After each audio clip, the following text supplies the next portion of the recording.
দুনিয়াতে যত অদ্ভুত অদ্ভুত প্রশ্ন সব আপনি মুসা আলাহিস সাল্লামের মাথা থেকে পাবেন। বিভিন্ন বিষয়ে আল্লাহরে প্রশ্ন করতেন। সাইয়েদনা মুসা আলাহিস সাল্লাম আল্লাহরে বললেন, আল্লাহ আপনি আমার এমন একটা জিকির শিখাইয়া দেন যে জিকিরটার শব্দ আপনি আর আমি ছাড়া কেউ জানবে না।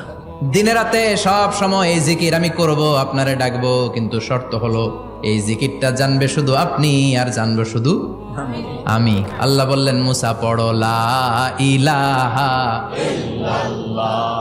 মুসা আলাইহিস সালাম কয়, মাবুদ এটা তো জাতীয় জিকির, সবাই জানে। আমি তো চাইছি এক্সেলেন্ট একটা জিকির, কারো কাছে নাই, শুধু আমি জানবো আর আমি পড়বো।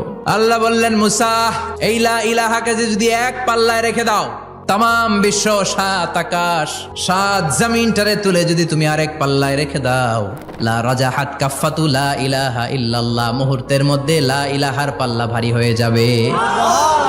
ও মুসা, তুমি যতই এক্সক্লুসিভ জিকির চাও, লা ইলাহার চেয়ে দামি জিকির আমার কাছে নাই।